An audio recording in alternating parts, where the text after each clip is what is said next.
अस्सलाम वालेकुम। Weekend with Faiza के एक और एपिसोड के साथ मैं हूं आपकी होस्ट फायजा बुखारी। व्यूअर्स, आज हम आपकी मुलाकात जिस शख्स से करवाने जा रहे हैं वो ड्रामा निगार हैं, नावल निगार हैं, कॉलम निगार हैं, उर्दू ज़बान में नावल और बहुत सारे ड्रामास के स्क्रिप्ट लिख चुकी हैं और 2014 में उन्हें उनके ड्रामे उल्लू पराए फ़रोख्त नहीं के लिए अवार्ड मिल चुका है। और वैसे तो जागीरदारनी है, ये काम इन्होंने कैसे शुरू कर दिया गरीब गुरबा वाला, ये हम उनसे जानेंगे। तो जी, आज हम आपकी मुलाकात करवाने जा रहे हैं आमना मुफ्ती साहिबा से। अस्सलाम वालेकुम। अस्सलाम वालेकुम, बहुत शुक्रिया फ़ायज़ा। और मैं इंट्रो पे मुस्कुरा ही सकती हूँ। नहीं, वो इसीलिए क्योंकि भाई आप जागीरदारनी तो है ना। नहीं, देखिए, जागीर तो हमने कभी नहीं देखी। अच्छा। हाँ, ये है कि मैं एक छोटा मोटा काश्तकार हूँ। अब आप उसको जरा नहीं, दहकान में और जागीरदार में, क्योंकि जागीरदाराना निज़ाम मैंने वैसे कभी देखा नहीं। इसको पे मैंने सिर्फ तबर्रेबाजियाँ बहुत लोगों को करते देखा, मगर मैंने कभी सचमुच का जागीरदार देखा भी नहीं। अच्छा। हाँ, वैसे मेरा ख्याल है कि पंजाब में जब इस्लाहात हुई थी 73 की, तो उसके बाद कोई जागीर रही नहीं है। अब आप खैर छुपाना चाह रही, नहीं बताना चाह रही, तो वो और बात नहीं, है। एक ही जागीर है, उसका नाम हम ले नहीं सकते। बिल्कुल ठीक है। अच्छा, सबसे पहले तो आपका बहुत शुक्रिया, आपने मेरे प्रोग्राम के लिए वक्त निकाला। और हम इसका जो स्टार्ट है वो हम आपके बचपन से करेंगे, क्योंकि बस बचपन अभी ख़त्म नहीं हुआ। हाँ जी, बिल्कुल। अभी थोड़ी देर पहले भी मैं घुटनियों ही चल रही थी। लेकिन क्योंकि बचपन से हम स्टार्ट करेंगे, तो बताएं कि कहाँ की पैदाइश है, बचपन कैसा गुजरा, कितने भाई बहन थे, शरारती तो होंगी क्योंकि अभी भी शरारती हैं।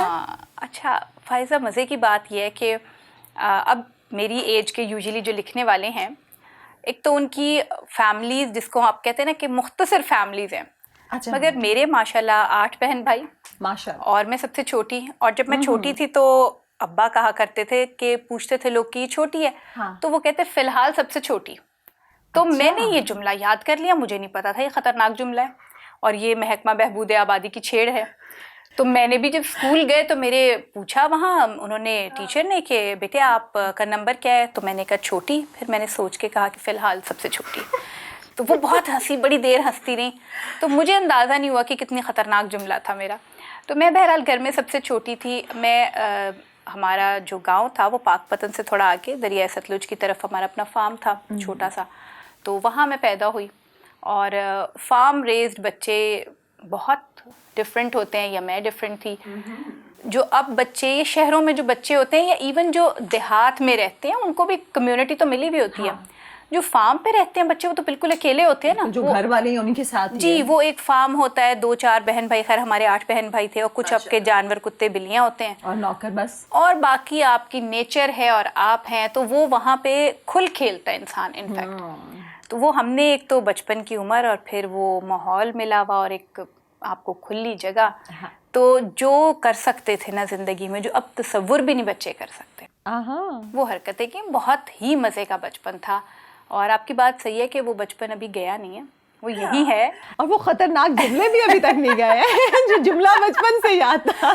बिल्कुल। तो वो जो जब मौका मिलता है तो मैं पलट के अपने फार्म पे जाती हूँ और अभी भी वहीं पे उसी उम्र में वापस पहुँच जाते हैं। क्योंकि वो शुक्र बड़ा ये है कि वालिद के बाद भाई ने उसको उसी तरह इंटैक्ट रखा। ये बड़ी बात है। और एक जो उनकी बड़ी, मैं वैसे लड़ती भी उनसे बहुत हूँ, लेकिन मैं ऑन द रिकॉर्ड उनकी अच्छाई की तारीफ़ भी कर दूँ कि इतनी उनकी एज हो गई है माशाल्लाह, 64 ईयर के हो गए हैं वो। लेकिन वो जो एक होता है ना कि रात के 2 बजे भी जाके बेल दोगे ना अगर, तो वो उसी तरह दरवाज़ा खुलेगा, वो उसी तरह आके बैठेंगे, वही खातिर तवाज़ो होगी। तो कभी वो फीलिंग नहीं आई कि हम इस घर से रुखसत हो गए। सबसे बढ़कर ये बात होती है वो जो उस घर में जैसी हम लोग जो चीज़ें छोड़ के आए थे वो वहीं पे हैं। लाइक मेरे एक, मुझे अभी भी याद है कि मेरी एक बालों में लगाने वाला जो होता है रबर, उसके साथ एक इतनी सी एक बॉटल थी, वो टूट गई तो मैंने रैक पे सजा दी थी और मैं उसको किसी को हाथ नहीं लगाने देती थी कि मेरी वो आज इतने बरस बाद भी वो वहीं रखी हुई है। वाह। तो जब आपका बचपन इस तरह किसी ने संभाल के रखा वो, वाह, तो फिर आप जब चाहें उसमें चले जाते हैं, जब चाहें चले जाए। ज़बरदस्त। अच्छा, आपने कहा कि वहाँ पर खुल खेलते थे आप लोग, जो चाहते थे करते थे, जगह इतनी सारी थी, शरारतें तो यकीनन बहुत सारी करती होंगी। तो ये भी बताएं कि किस किस्म की शरारतें करती थी और जानवर वगैरह भी रखे हुए थे आपने? देखिए जानवर तो जो फार्म पे होते हैं, गाय भैंसे बकरियां, और वो जो दौर था ना उस वक्त ये फैंसी जानवर नहीं होते थे जो अब जैसे होते हैं। अब हैं वहाँ पे हिरन विरन भी हैं और ये उस दौर में नहीं होते थे।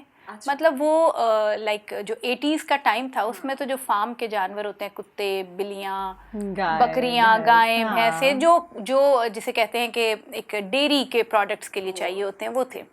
और वो ज़ाहिर है ख़तरनाक जानवर होते हैं, लेकिन उनके साथ आपको एक कोऑर्डिनेशन डेवलप हो जाती है। इंसानों से ज़्यादा आप समटाइम्स फील करते हैं कि इंसान तो एक कम्युनिकेट कर सकते हैं ना बोल के, जानवर के साथ एक वाइब होती है, एक आपका एक दिल का ताल्लुक बन जाता है, आप समझते हैं, अंडरस्टैंड, वो आपको समझता है। और 3 जानवर मैंने ऐसे देखे, एक तोता, घोड़ा और एक कुत्ता, कि ये अपने मालिक के साथ, आई डोंट नो कि ये वाकई ऐसा है कि नहीं, मैं नोट करती हूँ कि अगर आप उनसे दूर हो जाए, वो लोग जिनसे अटैच हैं, तो वो बाकायदा डिप्रेस्ड हो जाते हैं, मिस करते हैं। बिल्कुल, ये बात है, ये मैंने सुनी तो है। ये मैंने देखा, क्योंकि हमारी जो घोड़े थे तो हमारे यहाँ घोड़ियाँ मतलब फीमेल रखी जाती थी, तो क्योंकि वो ज़रा ज़्यादा एग्रेसिव मिजाज के होते हैं मेल घोड़े, तो वो नहीं रखे जाते। अच्छा, अब वो जो थी वो हमसे छोटे हम थे तो हमसे ऐसे बिहेव करती थी जैसे माँ का रवैया होता है।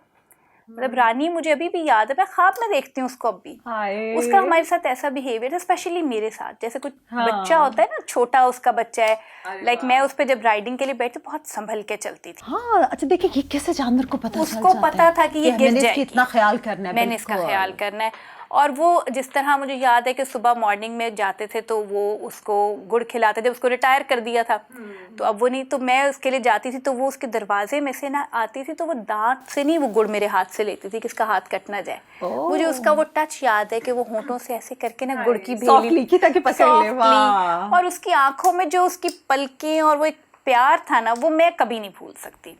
वो जो एक अजीब सा एक मदरली अफेक्शन थी उसकी हमारे साथ। ज़बरदस्त ज़बरदस्त, आपका बचपन तो जी कमाल का बचपन था।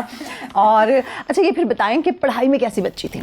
पढ़ाई में मैं बहुत लायक थी, मैं अभी भी बहुत लायक हूँ। मैंने अभी रिसेंटली एमफिल किया, मेरा अभी रिजल्ट आया है और मेरी 2nd पोजीशन आई है पंजाब यूनिवर्सिटी में। माशाल्लाह, मुबारक। ये नहीं मुझे तो मेरा बचपन अभी भी नहीं गया, मैं अभी भी पढ़ रही हूँ।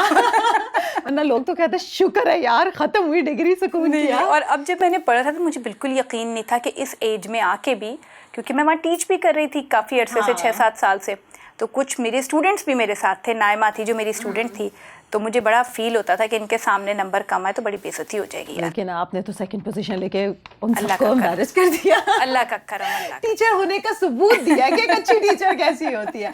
अच्छा, अब फिर ऐसा करते हैं, आ जाते हैं आपकी शादी पर, ठीक है? या ये कह लें, क्योंकि अब आप एक राइटर भी हैं, तो मतलब आपसे तो मेरा ख्याल है पूछने में कुछ ऐसी बातें हैं, और मैं थोड़ा सा वैसे झिझक के पूछ रही हूँ, शादी से पहले मोहब्बत की है? देखिए, मोहब्बत ना सोच समझ के तो नहीं की जाती। तो मेरी तो पैदा होते ही शादी हो गई थी। पैदा होते अब के हिसाब से तो वो बहुत ही छोटी एज थी। Like I got engaged when I was 19। ओहो, बहुत यंग एज। तो ये अरेंज मैरिज थी? अरेंज भी कह सकते हैं। मेरे मियाँ को मुझसे पता नहीं क्यों बड़ी शदीद मोहब्बत हो गई थी, और अभी तक है।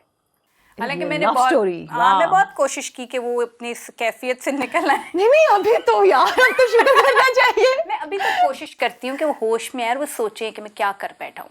क्यों? तो लेकिन क्यों आप उन्हें ये एहसास दिलाना चाहती है अगर उनकी आंखों में मोहब्बत की पट्टी बंधी हुई है तो उनको बड़ी शदीद मोहब्बत हो गई। और उनके घर वालों ने भी बहुत समझाया, इवन मेरे घर वालों ने बहुत समझाया उन्हें कि भाई हमारी बच्ची इस किस्म की है। लिटरली फायजा, ये हैरत की बात है कि जब ये रिश्ता आया तो मेरा भाई सचमुच आंसुओं से रोने लगा, क्योंकि अब्बा तो मेरे थे नहीं। ये समझे इनको शायद वालिद याद आ गए, तो उन्होंने कहा नहीं बेटे, मुझे तो नानी याद आ गई। तुम कर क्या रहे हो ये? और जो उसके साथ उनका तो मेरे छोटे कजन और मेरे बेटे की तरह हो, ये तुम क्या कर रहे हो? Literally on the record. और वो स्टिल अभी भी यही कहते हैं कि मैंने तो मना किया था बेटे, तुझे बहुत समझाया था।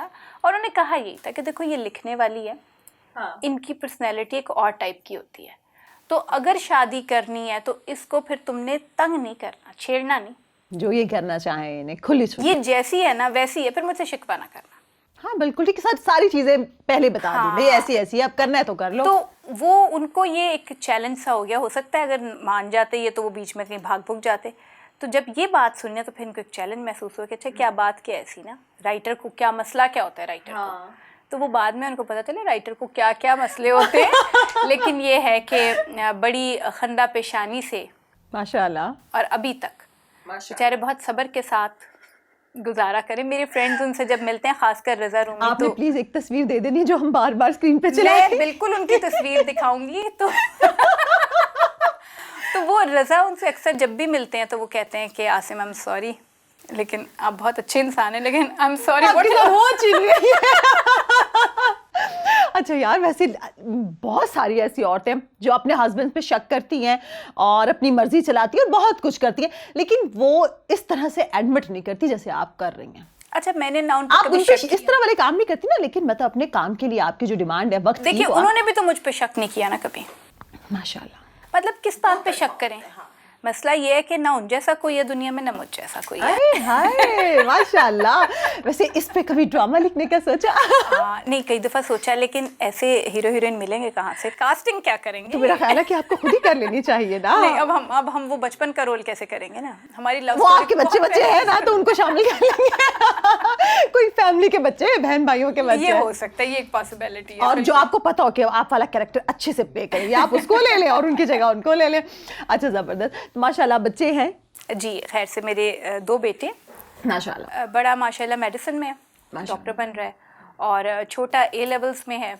उसको मैंने बहुत समझाया था मेरी फील्ड में ना हो, लेकिन वो मीडिया साइंस और लिटरेचर ही पढ़ रहा है। अच्छा, तो देखिए अब आएगा माँ वाली फील्ड में, भुगतेगा जो हमने भुगता। क्यों? आपने क्यों कहा? माँ बाप तो चाहते हैं अगर वो खुद डॉक्टर इंजीनियर हो कि हमारा बच्चा वही बने, टीचर है तो वो चाहेंगे हमारा बच्चा आगे जाके। चक्कर ये कि एक फील्ड तो ये ऐसी है कि इसमें आप इज्जत शोहरत मिल जाती है, लेकिन 100 लोग खाद होते हैं तो एक शख्स जो है वो तनावर दरख्त बनता है। वाह। क्योंकि मैं माँ हूँ तो मुझे डर ये लगता है कि मेरा बच्चा खाद तो नहीं हो जाएगा। अल्लाह ना करे। क्योंकि मैंने बहुत से लोगों को देखा कि जो शायद मुझसे ज़्यादा टैलेंटेड थे, यकीनन मुझसे ज़्यादा टैलेंटेड थे, बट समहाउ किसी तरह किसी वजह से उनको वो मकाम नहीं मिल पाया। और हमारी फील्ड में ऐसा है, 1 या 2 लोग हम उंगलियों पे गिनते हैं जो एक दौर में होते हैं, और वो एक दौर 50-60 साल पे मुहित होता है। बहुत से लोग पीछे स्ट्रगल करते रह जाते हैं, लेकिन जब डॉक्टर होता है या इंजीनियर होता है या एक बैंकर है, वो तो सबके सब जो डिग्री लेके निकलेगा, सबको एक जैसी वो मिल जाती है जॉब, वो कमा लेते हैं, उनको वो फीलिंग नहीं आती। तो ये हमारी फील्ड जो है ये बड़ी, इसमें अपने आप को मनवाना बड़ी बात है। अच्छा, आप ये मुझे बताएं आमना कि कब से आपकी इंस्पिरेशन क्या थी? लिखने का आगाज़ कब से हुआ? कि वैसे तो मुझे पता चल गया बचपन से हुआ, लेकिन क्या एज थी जब आपने पहली दफ़ा क्या लिखा? शेर लिखा या कोई ड्रामा लिखा, कोई चीज़ लिखी, क्या लिखा, नॉवल? देखिए फ़ायज़ा, वो जो एक बचपन की तुकबंदियाँ होती हैं उनको हम अगर एक तरफ रखते हुए प्रॉपर राइटिंग को देखा जाए, तो पहली जो मैंने नज़्म लिखी थी वो मेरा ख्याल है कि सन 91 में मैंने लिखी थी, और वो मैंने कासमी साहब उस ज़माने में मासिर निकाला करते थे। हाँ, मासिर इंटरनेशनल। जी, तो वो मैंने वहाँ भेजा, वो उसके शुमारे में प्रिंट हुई थी, आई थिंक 92-93 के। अभी बड़ी बात है। जी कि उनके अप्रूवल हो जाए और फिर उसमें प्रिंट हो जाए। और फिर जो उस साल का एकेडमी ऑफ लेटर्स जो प्रिंट करता था ना, अदब, मुंतखब अदब, उसमें भी वो पोएम थी। तो ये मेरा ख्याल है कि जो इस वक्त मेरे पास रिकॉर्डेड फॉर्म में मौजूद है, ये पहली चीज़ है। तो 91। वो याद है? ज़बानी तो कुछ भी याद नहीं रहता। तो लेकिन ये है कि उसके बाद मैंने शायरी में करती थी, शायरी मैं अभी भी करती हूँ। शायरी मैंने शेयर नहीं की, मैं थोड़ा सा ना शर्माती हूँ, शायद कह लीजिए, अब इस उम्र में कहूँगी शर्माती हूँ, मतलब मुझे अजीब सा लगता है, क्योंकि वो बहुत ही पर्सनल फीलिंग्स होती हैं। यहाँ पे व्यूअर्स वक्त हुआ एक ब्रेक का, ब्रेक से वापस आएंगे और बहुत सारी।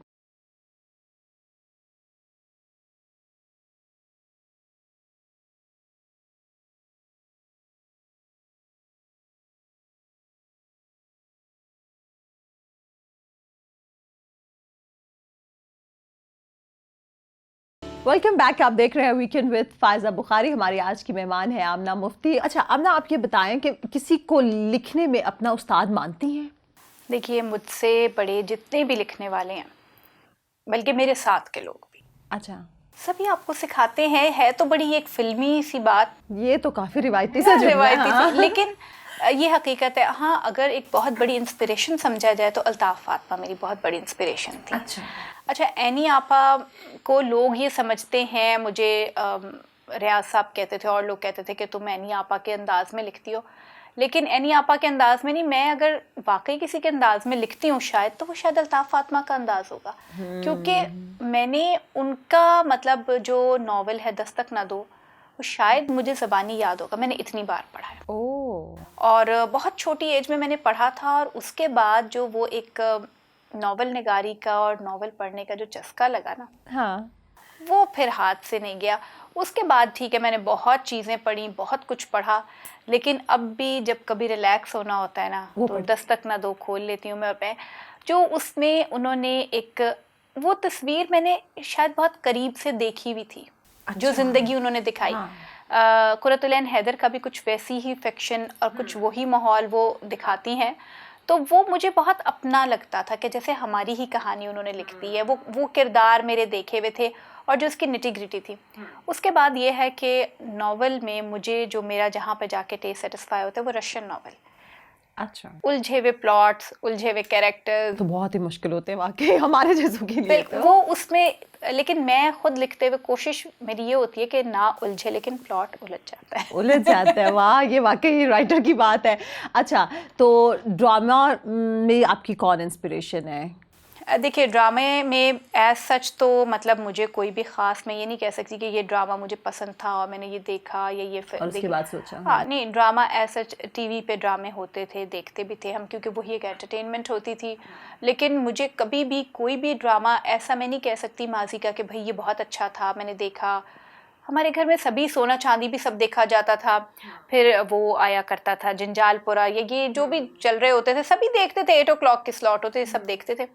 मगर मुझे चैनल्स भी तो ज़्यादा नहीं थे, एक ही तो चैनल होता था। लेकिन मुझे कभी वो चैनल या वो ड्रामे मुझे ऐसे इंस्पायर नहीं किया कि मैं उनकी वजह से ड्रामा लिखने लगूँ। अच्छा, मैंने लिटरेचर पढ़ा था, तो मैंने पढ़ा उसमें शेक्सपियर को पढ़ा था। शेक्सपियर का जो स्टाइल था वो मुझे अच्छा लगता था। मैं ये नहीं कह सकती कि वो मेरी इंस्पिरेशन था, बट समहाउ आई लाइक जिस तरह वो कहानी को बिल्ड करता है ना, कि अगर कुछ होना है तो पहले से वो ओमन्स नज़र आने लगते हैं, वो पहले सीन से आपको वो चीज़ें खुलने लगती हैं, पता चलने लगता है, मेंटली प्रिपेयर हो जाते हैं। ऑल तो वो स्टेज पे 2, 3, 4 एक्ट, 5 एक्ट का ड्रामा होता था, लेकिन वो उसकी जो बिल्डिंग थी वो क्लासिक स्टाइल, वो मुझे हमेशा अच्छा लगा। तो मेरी नादानिस्ता तौर पे ये समझ लीजिए कि जो एक स्टोरी बिल्ड करने का अंदाज है ड्रामे में, वो शायद वहाँ से एक टच है जो मैं नोट करती हूँ, खुद अब देखती हूँ तो मुझे अंदाज़ा होता है कि अच्छा ये मैं जो ये रखती आ रही हूँ पॉइंट्स और ये जो बिल्ड कर रही हूँ, ये बिल्टअप शायद वैसा है। तो इंस्पिरेशन कह लीजिए या ये कह लीजिए कि वो चूंकि पढ़ा ही एक प्रॉपर लिखने वाला, तो वही पढ़ा ना। अभी तक कितने सीरियल्स लिख चुकी हैं? मेरे 20 सीरियल्स अगर मैं नहीं भूल रही तो आ चुके हैं, और सीरियल्स ही मैंने लिखे हैं, कुछ टेलीफिल्म्स लिखी, और कुछ एक आधा सिंगल प्ले जो एंथोलॉजीज होती है प्लेस की उसमें लिखा, और फिल्म्स 1-2 लिखी, शॉर्ट फिल्म्स। अभी एक शॉर्ट फिल्म फसी बारी खान ने हाँ, बल्कि मैंने पूछा था वो हेल्प मी, हेल्प मी, वो स्क्रीन प्ले भी आपका है, डायलॉग्स भी आपके हैं, सब चीजें आपने की हैं, जबरदस्त। तो वो बस एक स्टोरी है। एक मैंने पहले Z5 के साथ लिखी थी, खैमे में मत झांके, तो वो अभी Z5 पे वो OTT प्लेटफॉर्म पे मौजूद है, और वो लंदन फिल्म फेस्टिवल में भी गई थी, प्राइज़ तो उसको कोई नहीं मिला, लेकिन बहरहाल वो वहाँ गई थी। ये भी तो इतने ऑनर की बात है, जाना भी। बिल्कुल।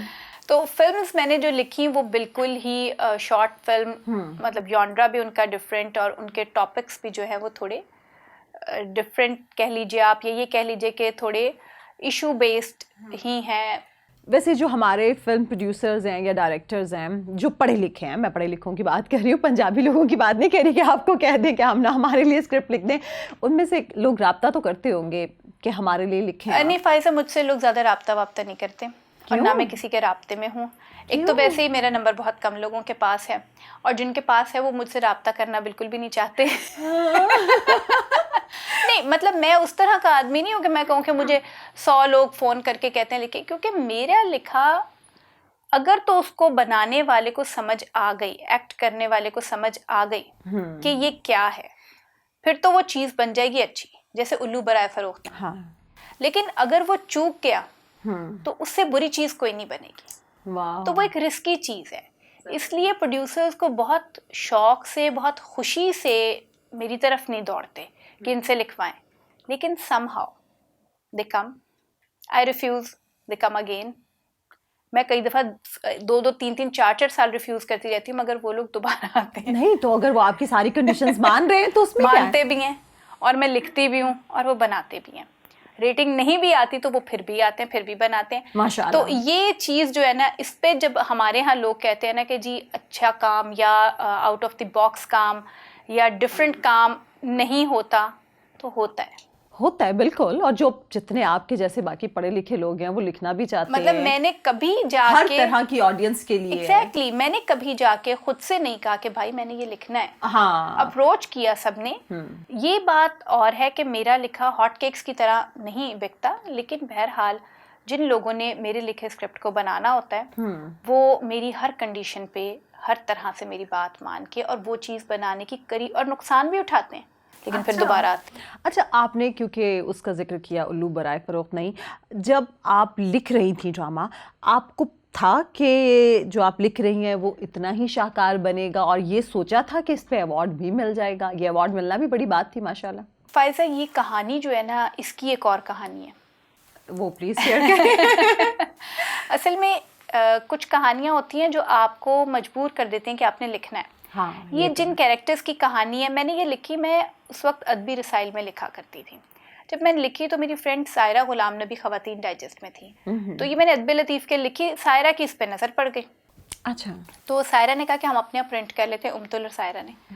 तो मैंने कहा मुझे क्या मज़ायका है अगर मतलब कहीं पे भी प्रिंट हो जाए एनीवेयर। हाँ। अच्छा, वो प्रिंट हुई और वो बहुत ज़्यादा पढ़ी गई। डाइजेस्ट की सेल से उनको अंदाज़ा हुआ, और फिर जो फीडबैक था। अच्छा, फिर Saira made it a point कि उसने इसको, जैसे एक वो होता है ना कि लोगों को पढ़ाने का, उसने एक मिशन शुरू कर दिया। वो लोगों को भेजती थी कि ये पढ़ें, ये पढ़ें, ये पढ़ें। अच्छा, उसके कोई 7-8 साल गुजर गए तो एक रोज़ मेरे पास ARY की टीम आई और उन्होंने कहा कि हालांकि ARY इस तरह की बिल्कुल भी चीज़ें नहीं बनाता था, लेकिन उन्होंने कहा अच्छा, मैंने अपनी किसी स्टोरी के ऊपर आज तक कोई ड्रामा नहीं लिखा। जितने भी ड्रामाज लिखे गए वो हम स्टोरीज डिस्कस करके बनाते हैं ऑडियंस के हिसाब से, या जैसे एक कमर्शियल कोशिश होती है। मेरे ऑलरेडी लिखे हुए चीज़ के ऊपर कोई चीज़ कभी बेस नहीं हुई। तो ये वो खुद लेके आए, उन्होंने कहा इसके ऊपर हम एक ड्रामा चाह रहे हैं। मैंने कहा मुश्किल काम है, उन्होंने कहा खैर है। मैंने उस ज़माने के हिसाब से बहुत पैसे बताए, 40,000 पर एपिसोड। उन्होंने कहा हम ये भी मानते हैं। मैंने कहा कि अच्छा जी फलां शख्स होगा तो नौमान एजाज होगा, तो वो सारी बातें उन्होंने मान ली और वो चले गए। 8 एपिसोड हो गए तो मुझे वहाँ से फ़ोन आ रहा है कि नहीं ये तो यूं है, ये तो यूं है, ये तो यूं है। मैं समझ गई कि ये इनको अंदाज़ा हो गया है कि हम क्या कर बैठे हैं। अच्छा, मैं खामोश हो गई। मैंने कहा मैं चेंजेस तो नहीं करूँगी, जैसे है ये तो वैसे ही जाएगा। उसके बाद नुमान भाई ने मुझे कहा, जो हमारे प्रोड्यूसर थे, कि आप चैनल की बात मत सुने, आप बस लिखती जाए। मैंने उनको लिख के दिया। मुझे नहीं पता उसके बाद उन्होंने क्या किया क्या नहीं किया, मुझे बिल्कुल मेरे इल्म में नहीं कौन बना रहा है कौन नहीं बना रहा। जब इसकी शूट मुकम्मल हो गई और ये तैयार हो गया तो मुझे पता चला कि अब ये हम टीवी पे चलेगा, वहाँ नहीं चलेगा जी। और PTV पे जाना था लेकिन हम पे आएगा। बड़ी अच्छी बात है। तो पहला इसका जब ऑन एयर हुआ एपिसोड तो बहुत सबके दिल में दुख थी कि बड़ा मुश्किल वो है तो क्या होगा। इधर जी ऑन होता है, पहला सीन आता है, उधर ये 2013 का जिक्र है। उधर इमरान खान कंटेनर से धड़ाम से गिर जाते हैं। ओहो, और मेरी सारी रेटिंग ले जाते हैं। अब मैं क्या कह सकती हूँ अब मैं क्या कह सकती हूँ ना। तो अब मैंने बहुत समझाया कि जालिमों, चैनल वालों, मेरा कसूर नहीं है। ये तो उन्होंने मेरा सारा शो जो है ना वो ले लिया, समझ गए सब देखने वाले। लेकिन अब क्या कर सकते हैं, उसको शिफ्ट कर दिया गया 9 o'clock की, जो 9 बजे की स्लॉट होती है उस पे, क्योंकि उसके साथ तो जुल्म हो गया था। अब कौन देखता अब मेरे चैनल को। फिर जो मेरा ड्रामा चल रहा था सब लोग न्यूज़ चैनल की तरफ चले गए। ये बात किसी ने अंडरस्टैंड नहीं की कि उसके पीछे कौन सी लॉबी की साजिश है, बैरूनी साजिश। तो बहरहाल उसके साथ हर वो वाकया हुआ जो नहीं होना चाहिए था। लेकिन बहरहाल वो जिस शख्स ने देखा उसने कहीं से मुझे ढूंढा और उसने कहा कि ये क्या कमाल कर दिया। और बाद में जब उस पे अवार्ड भी मिल गया, सब कुछ हो गया, तो मुझे पता चला कि ये जो डायरेक्टर हैं ये तो यूनिवर्सिटी में मेरे क्लास फेलो भी थे।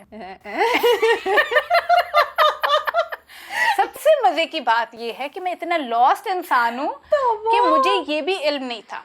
और चूंकि वो देखिए यूँ समझ लीजिए कि एक एज ग्रुप के लोग हाँ। एक ही इदारे के पढ़े हुए लोग, सोच मिलती है, तो इसलिए वो चीज़, और एक ही शहर के लोग, तो वो हकीकत के, यानी जैसा लिखा गया था उसके करीब तरीन उन्होंने बना वैसे दिया।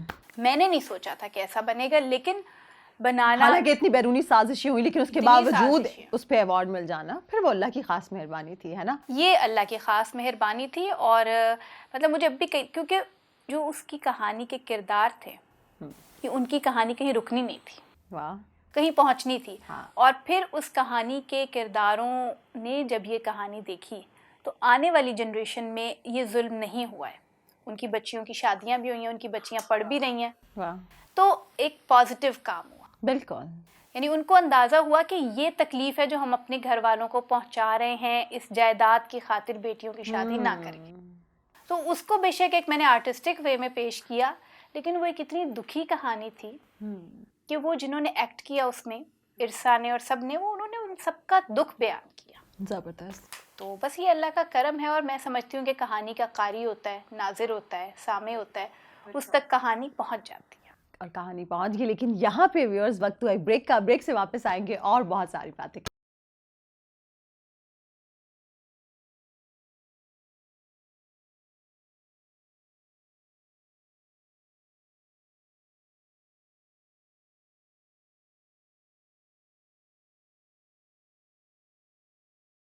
Welcome back. आप देख रहे हैं वीकेंड विद फायजा बुखारी। हमारी आज की मेहमान है आमना मुफ्ती। और ब्रेक पे जाने से पहले हम बहुत अच्छी बातें कर रहे थे। अच्छा, मेरा वैसे ना एक पेट डायलॉग होता है जो मैं बोलती हूँ, मज़े की बात है ना। अक्सर लोग कहते हैं यार हमेशा मज़े की बातें, इसलिए मैंने अच्छी कह दिया। अच्छा, मुझे ये बताएं कि जहाँ पे आप माशाल्लाह इतने सारे ड्रामास लिख चुकी हैं, तो क्या सारे ही ड्रामास ऑन एयर हुए या कोई ऐसा भी है जो कभी रिजेक्ट हो गया हो? फ़ायज़ा, मैंने असल में ड्रामा लिखा ही उस वक्त पे जिस वक्त पे उसको शूट पे ले जाने के लिए वो लोग खुद विलिंग होते हैं। और वो इस तरह तो ऑन डिमांड ही लिखा जाता है।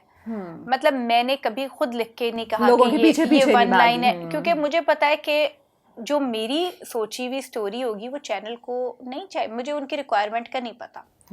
तो ये ऐसा कभी भी नहीं हुआ, सारे ही बने। एक प्ले ऐसा है जो अभी तक बना नहीं है। अच्छा, टाइम बहुत लगा, हमेशा 3-3, 4-4 साल, 5-5 साल। अच्छा, बहुत अरसा, क्योंकि कई दफ़ा वो डायरेक्टर नहीं मिल रहा होता। हाँ। और कई दफ़ा प्रोड्यूसर को ये होता है कि इसमें फ़लाँ कास्ट हो, वो शख्स इसको डायरेक्ट करेगा तो ये चीज़ वैसी बनेगी। तो लेकिन 2 चीज़ें ऐसी हैं जो अभी अटकी हुई हैं। उसकी भी बहुत सारी रीजंस हैं। वो क्या? एक स्क्रिप्ट तो पूरा लिखा ही नहीं गया है। अच्छा। उसमें प्रोड्यूसर भी एक जगह अटके हुए हैं और मैं भी एक जगह अटकी हुई हूँ। उसको भी 13 साल हो चुके हैं। और तो वो बहुत लंबा अरसा है। और वो एक बहुत बड़ी चीज़ है। जब वो सामने आएगी तो मैं यकीनन आपको जहमत दूंगी और सिर्फ हम उसी पे बात करेंगे कि वो क्यों थी और क्या चीज़ थी। तो तब आपको मैं बताऊंगी। अभी चूंकि एक कॉन्फिडेंशियल चीज़ है। और दूसरा भी इसी तरह का एक स्क्रिप्ट है जो कि मैं मुकम्मल कर चुकी हूँ, लेकिन उसमें मेरे जो प्रोड्यूसर हैं वही डायरेक्टर हैं। और बस वो हम एक मुनासिब वक्त आने का इंतज़ार कर रहे हैं कि उस वक्त पे हम फिर उसको। अच्छा आमना, आप जैसे कुछ हमारे यहाँ पे हैं राइटर्स जिनका माशाल्लाह एक नाम बन गया हुआ है, फिर वो कहते हैं कि भाई हमारी मर्ज़ी का ही प्रोड्यूसर डायरेक्टर होगा, हमारी मर्ज़ी की ही कास्ट होगी और जो मैंने लिखा है मिनोन वैसे ही होगा, 1 इंच आप आगे पीछे नहीं कर सकते। आप किस तरह की कंडीशंस होती हैं अपना ड्रामा देते हुए? उसमें ये फ़ायदा कि वो कोई ये नहीं कि मैं ये कहती हूँ कि जो मैंने लिखा है वो ये। मसला ये है कि ये एक कॉबवेब की तरह होता है, मकड़ी का जाला है। मुझे नहीं पता, ये मेरे डीएनए में एम्बेडेड होती हैं वो स्टोरीज। जब आप लिख रहे होते हैं ना तो उस वक्त पे दिमाग में कहीं बैक माइंड में वो कहानी पहले बन चुकी होती है, फिर आप उसको पेपर के ऊपर लिख रहे होते हैं। अब जब आप लिख रहे हैं तो आपने कोई डायलॉग अगर कहीं कोई लिखा है तो आपने एंड में जाके उसको कनेक्ट करना है। अच्छा, होता ये है कि जब जा रहा होता है अप्रूवल के लिए तो ये एपिसोड बाय एपिसोड जा रहा होता है, पूरा नहीं होता ना, नॉवेल की तरह पूरा नहीं होता। तो अगर मैं समझती हूँ कि पूरा स्क्रिप्ट जाए तो शायद उसमें से कोई, क्योंकि जो मेरे स्क्रिप्ट पूरे लिखे जाने के बाद कहीं गए तो वो तो कंटेंट वालों ने मुकम्मल पढ़े और कभी उसके ऊपर उन्होंने खुद से भी नहीं चाहा कि उसको चेंज करें। लेकिन वेरेज ये कि जब एपिसोड बाय एपिसोड जा रहा होता है तो ऐसी बहस हो जाती है।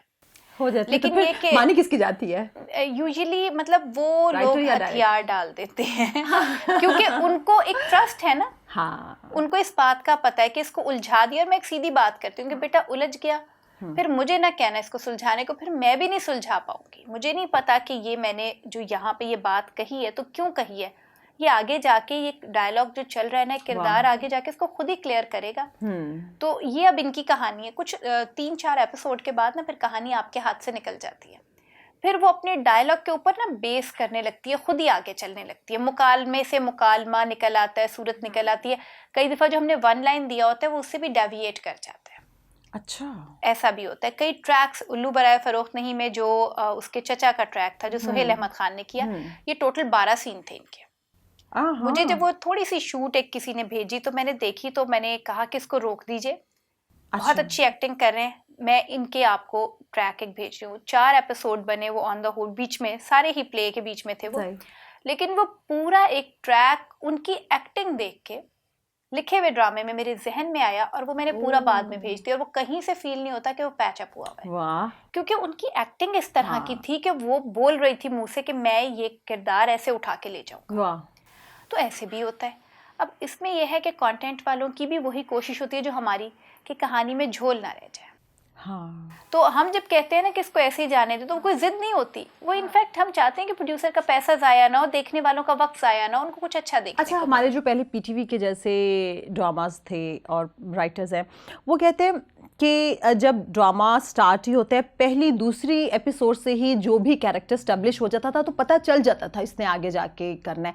आप लोग भी इन चीज़ों को जहन में रखते हैं या आप? देखिए, जब कहानी फाइज़ा लिखी जा रही होती है उस वक्त तो हमें पता ही होता है, पहले से हम एक बेसिक 1 लाइन भी बनाते हैं, कैरेक्टर स्केचेस भी बनाते हैं, लोकेल भी बनाते हैं, और हमारी जो कैरेक्टर की आर्चेस होती हैं वो ऐसी होती हैं, वो डेवलपमेंट ऐसी होती है कि 2 से 3 एपिसोड में देखने वाला एक एक्सपेक्टेशन डेवलप कर लेता है। अच्छा, अब वो एक्सपेक्टेशन हमने बीच में मिडवे तोड़नी है या हमने उसको उसी तरह लेके चलना है, हमने सरप्राइज देना है, क्लिफ हैंगर पे छोड़ना है, उसको बिल्कुल हमने 180 पे चेंज कर देना है। ये फिर हमारा तरीका होता है कि हम उसको कहानी को कैसे बना रहे हैं। तो ये हर राइटर का, हर प्रोजेक्ट का, हर कहानी का, या जिस लोकेल में कहानी पनप रही होती है उसकी अपनी मर्जी होती है, वो अपनी मर्जी से चलता है। अच्छा, आप ये क्या समझती हैं कि जो लोग इस चीज़ पर यकीन रखते हैं कि जितनी बड़ी कास्ट होगी ड्रामा उतना ही रेटिंग लेगा, इसमें कितनी सदाकत है आपके नज़दीक?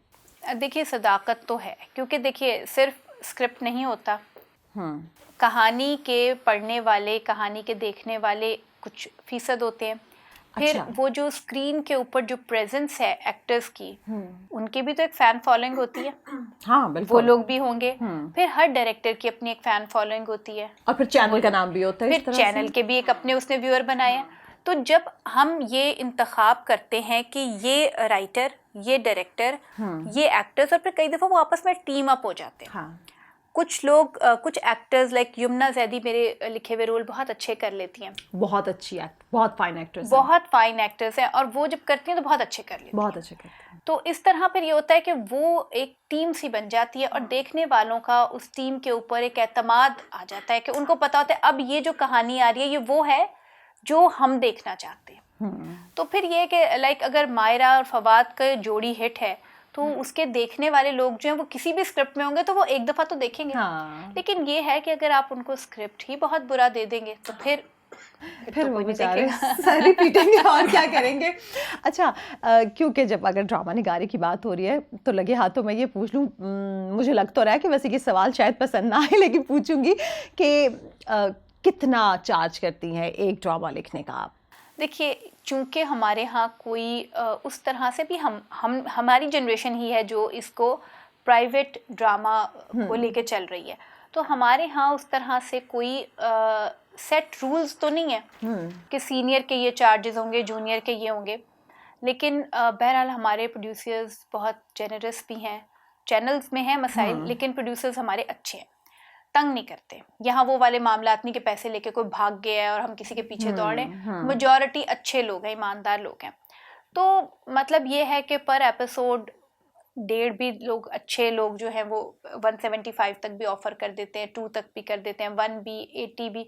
जब मैं लिखना शुरू किया तो हम 5,000 से 15,000 के बीच में पर एपिसोड लेते थे। अच्छा, माशाल्लाह जी, आज अपना रेट बता दिया हुआ है लिखने का कि कितना है। लेकिन ये कि उसमें मतलब मुझे ये लगता है कि वो सब चीज़ें, क्योंकि जिंदा हमने भी रहना है, वही बिल हमारे घर भी आता है जो प्रोड्यूसर के घर आता है, तो वो एक अलग चीज़ है। लेकिन जो एक ताल्लुक हो है ना हमारा, क्योंकि इंडस्ट्री एक घर की तरह है।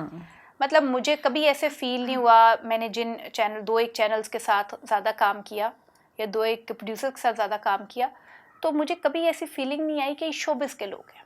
मतलब एक बड़ा एहतराम के साथ, और ये सबसे ज़रूरी होता है। मुझे सतीश आनंद साहब का याद है, मोल मैंने इनके लिखा था, तो इन्होंने जब उसके कुछ एपिसोड्स पढ़े तो इन्होंने मुझे कॉल की कि मैंने आना है आपसे मिलने। तो इतने सीनियर आदमी हैं, वो आए और उन्होंने मुझे कहा कि मुझे मुनासिब नहीं लग रहा था कि चेक मैं आपको बाय मेल या किसी तरह भेजता। वाह। तो मैं ये आपको पेश करना चाह रहा था। अब ये छोटे छोटे अच्छा। अल्फाज होते हैं, अब मैं उसमें क्या बताऊं कि मुझे क्या मिला, मतलब वो इकोनॉमिकली कितने सिफर थे उसके साथ लगे हुए, वो तो मुझे नहीं पता। अच्छा। लेकिन वो जो रिस्पेक्ट, उसका कोई मोल नहीं है, वो फिर उसका कोई मोल मैं नहीं दे सकती। और वो इतनी एक मेरे लिए बड़ी बात थी कि उन्होंने मेरे लिखे को पढ़ा, वो मुझे जानते भी नहीं थे, तो उन्होंने कहा कि नहीं, ये मैं आपको खुद चेक पेश करना पैसा वैसा नहीं मैटर करता। तो ये बहुत सारे मामलात में ये भी होता है कि आपका एक रिस्पेक्ट के साथ मामला चलता है। अच्छा, शायरी भी की, ड्रामा निगारी भी की, अफसाना भी लिखा, नावल निगारी भी की, सफ़रनामे लिखे? एक सफ़रनामा लिखा था। हाँ। इंडिया जब मैं गई तो वो बस उसकी कुछ रीजंस थी, कुछ छोटी छोटी बातें थी जो दिल चाह रहा था कि लिख दूँ। अच्छा। तो लिखा, लेकिन भाई सफ़रनामे हमारे यहाँ इतने बड़े जाइंट्स हैं, क्या लिखे इंसान। अच्छा, मुझे देखिए बहुत सारे ऐसे सफ़रनामे मौजूद हैं जो बगैर सफ़र के लोगों ने लिख दिए। देखिए वो तो मेरे पास जब मैं कहीं जाती हूँ ना, तो मैंने भी हम पहले जब जिक्र कर रहे थे ब्रेक में, तो मेरे पास मेरे हमेशा एक सफ़रनामा होता है। हाँ। वो मेरे घर से यहाँ तक का भी एक सफ़रनामा वो तो एक स्टोरी है, मेरे सारे दुनिया के सामने आनी चाहिए। तो मेरे पास एक सफ़रनामा तो हमेशा होता है, बड़ा दिलचस्प। लेकिन ये कि जिस तरह के खूबसूरत हमारे पास मौजूद हैं, अभी मैंने पिछले दिनों पढ़ा यूसुफ खान कंबलपोश का सफ़रनामा और बहुत से लोगों के, तो मैंने अकेले ट्रैवल भी किया। अच्छा। मतलब मैंने यूरोप का ट्रैवल अकेले किया, मैं कंबोडिया अकेले गई और कुछ जगहों पे बड़े ऐसी जगह जहाँ पे ख़वातीन अकेले नहीं जाती। हाँ, तो क्यों नहीं लिखा? और बहुत मज़े के एक्सपीरियंसेस हैं, लेकिन वो शायरी की तरह के एक्सपीरियंसेस हैं, मैं उनको शेयर नहीं करना चाहती। खुद ही अपनी रेपुटेशन खराब कर रही है, मैं कुछ नहीं। देखिए भाई, हमारे जो बुजुर्ग लिखने वाले हैं उनको बड़ा एज हासिल था, वो बता देते थे उन्होंने कैसे सफ़र किया, हमें नहीं बताना। कुछ चीज़ों की तो पर्दापोशी होनी चाहिए ना। जी बिल्कुल। अच्छा, ये बताएं कि इस वसी और इस दुनिया में आप अपने वजूद को, अगर मैं पूछूं कि आमना मुफ्ती अपने वजूद को क्या हैसियत क्या देती हैं, तो क्या कहेंगी? ये तो अब आपने देखिए अचानक, अभी तो मैं सफ़र में खोई हुई थी अपने यूरोप के हसीन वादियों में। वो मेरा ख्याल है ब्रेक के बाद आपने मुझे एकदम फ़लसफ़े के दरिया में धक्का दे दिया। देखिए मैं बहुत गौर नहीं करती अपने ऊपर, मैं क्या हूँ, मैं क्यों हूँ। मैं हूँ, काफ़ी नहीं है, और काफ़ी नहीं है कि मैं हूँ। ठीक है, फलसफियाना गुफ्तगू हमें यहाँ पे करनी भी नहीं है। अच्छा, ये बताएं कि आपके ख्याल में अदीब का, राइटर का सियासी नज़रिया होना चाहिए? देखिए ये फिर वही बात डिपेंड करता है कि सियासी नज़रिया उसका है, क्या वो उसको प्रीच करके उससे कोई फ़ायदा लेना चाहता है, या वो दुनिया को चेंज करना चाहता है, या वो लोगों को चाहता है कि उनका भी वही नज़रिया हो जाए, या सिर्फ उसका एक ज़ाती राय है। तो मैं समझती हूँ कि अगर एक अदीब अपने ख़यालात को समझता है कि दुरुस्त हैं, दुनिया की बेहतरी के लिए, और उनको वो अपने नॉवेल्स में या अपने ड्रामाज में या सॉन्ग्स में लेके आता है, तो इसमें भी कोई मज़ाक़ा नहीं। लेकिन अगर वो सिर्फ एक जिसे कहते हैं कि रोमांटिक टाइप की पोइट्री करना चाहता है या लिखना चाहता है, तो उसमें भी कोई मज़ाक़ा नहीं है। होना ना होना ये ज़रूरी नहीं है कि आप पॉलिटिकल ही लिखें। हाँ, अगर है कोई नज़रिया तो आप उसका लिखिए, और अगर आप इजहार करना चाहिए, और अगर आप इजहार नहीं भी करना चाह रहे तो भी मैं समझती हूँ। कुछ लोग शायद इसलिए भी नहीं करते ना कि पढ़ने वाले जो इख्तलाफ के बिना पे तकसीम ना होके रह जाए। ऐसा बिल्कुल है, ऐसा बिल्कुल है। और आजकल जिस तरह की पोलराइज सोसाइटी है, इसमें तो बहुत ज़्यादा। मैं चूँकि साथ के साथ कॉलम भी लिख रही थी, तो मैंने इस चीज़ को फेस भी किया कि जब आप अपनी, ऑल्दो मैं उस तरह ओपिनियन बेसिस तो नहीं लिखती थी, लेकिन बहरहाल एक राइटर जब लिख रहा है तो उसका एक ओपिनियन भी होती है। तो वो ओपिनियन हमारे यहाँ चूँकि आहिस्ता आहिस्ता, वही जो भी आपने बात कही कि सोसाइटी में लोग इख्तलाफ राय को बर्दाश्त नहीं करते, और नया नया हाथ में आया हुआ है आपके सोशल मीडिया। तो पहली बात तो हम ये समझते हैं कि हमने गाली देनी है। तो अभी हमारी अपनी बात जनरेशन कन्वे करने का मतलब एग्जैक्टली और हमारी जनरेशन को गालियां सुनने की आदत नहीं, हमें तो बड़े मुहतरम तरीके से बात की जाती थी, तो अभी हम थोड़े से भौचक्के रहे। हमारे बाद वाली जनरेशन पलट के गालियां देती है क्योंकि उनका वे ऑफ टॉकिंग सेम है, हम लोग थोड़ा घबराते हैं। तो मैं थोड़ा सा, मुझे ये फील होता था कि मेरे जो स्ट्रॉन्ग पॉलिटिकल ख्यालात हैं जिनका मैं इजहार भी कर देती हूँ, उनकी वजह से रीडरशिप पे इफेक्ट पड़ता है। लेकिन फिर बात वही है कि मतलब मैं किसी रीडरशिप के लिए तो नहीं लिख रही, मैं लिख रही हूँ क्योंकि मैंने लिखना है। मुझे ये बताएं कि मुझे पता है वैसे आप काफ़ी सुघड़ खातून है ना। मैंने आपको एक दो दफ़ा कासमी साहब के खानों पे जब खाना सही चीज़ से सर्व नहीं हो रहा था ना, आप कहती यहाँ पे रखो ऐसे रखो। तो खाने बनाने का भी शौक है? शौक तो नहीं कह सकते, लेकिन फायदा गले पड़ा ढोल है, पीट रहे हैं। और मेरी ये एक आदत है कि मेरे गले जो ढोल पड़ता है ना, मैं उसको ऐसे पीटती हूँ, लोग समझते हैं बहुत शौक से पीट रही है, लेकिन वो मजबूरी में पीट रही होती हैं। सारे ढोल मजबूरी में पीट रही हूँ। सारे के सारे। अच्छा आप देख लें, आप मतलब अपने हस्बैंड की तरफ बार बार इशारा ना करें। मैं आपको उनकी तस्वीर दूंगी, ऐसे मौकों पे उनकी तस्वीर जरूर दिखाइए, गले पड़ा ढोल जो है ना। अच्छा अब ना आखिर में हमारा एक सेगमेंट होता है, मैं आपके सामने 4 नाम लूंगी, आपने उनकी एक एक खूबी और एक एक खामी बतानी है, ठीक है? तो क्योंकि आपकी फील्ड से ले लेते हैं नाम, तो असगर नदीम सैयद साहब, उनकी एक खूबी बताएं और एक खामी बताएं। राइटर बहुत बड़े हैं और गुस्से में जल्दी आ जाते हैं, मेरे सामने नहीं आए लेकिन सुना है कि आ जाते हैं। ये खामी है? पता नहीं। नहीं फिर खामी बताएं, ढूंढ के निकाले। नहीं मुझे तो यही पता चली है, होगी खामी इसके अलावा कोई, लेकिन खलीलुर रहमान कमर साहब, जेन्युइन राइटर। ये तो खूबी हो गई। और खामी? सच बोल जाते हैं। सच बोलना खामी है? जो सच वो बोलते हैं, वो अपना सच बोलते हैं। हाँ ओके। उमैरा अहमद? उमैरा अहमद अच्छा लिखती हैं। खूबी हो गई। खामी? उमैरा की क्या खामी बताऊं, क्योंकि मेरा उससे उस तरह से नहीं, मेरा उससे उस तरह से पर्सनल ताल्लुक नहीं रहा, ये पहली 2 शख्सियात से रहा। अच्छा, तो इनकी कोई खामी का भी पता था, उसका तो काम ही देखा है सिर्फ। फायजा इफ्तिखार? फायजा एक बहुत अच्छा इंसान है, मतलब she is a lovely person, और ख़राबी ये कि शदीद जज्बाती है। अच्छा, क्योंकि वो मेरी दोस्त भी है, तो इसलिए शदीद जज्बाती इंसान है। आखिर में आपका अपना नाम है, आपने अपनी एक खूबी बतानी और एक खामी बतानी है। भाई खूबी तो मुझ में खैर से बेशुमार है खूबियाँ। ओहो, आज पहला बंदा मिला। मैं हमेशा लोग इतना रट्टा रटाया डायलॉग बोलते ना, मैं क्या अपनी खूबी बताऊं? कहाँ तक बताऊं? हाँ? एक पूरा कहाँ तक सुनाऊं? खामी ये है कि मैं बहुत ज़्यादा ख्वाबों में रहती हूँ।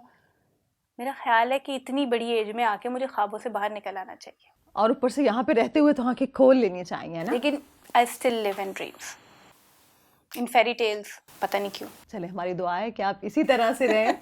बहुत शुक्रिया, बहुत मज़ा आया आपके साथ बातें करके। व्यूअर्स, आप सब देखने वालों का शुक्रिया। उम्मीद करती हूँ आपको आज का प्रोग्राम बहुत अच्छा लगा होगा। मुझे दीजिए इजाज़त अगले प्रोग्राम तक के लिए। तब तक अपना अपने प्यारों का ख्याल रखें। अल्लाह हाफ़िज़।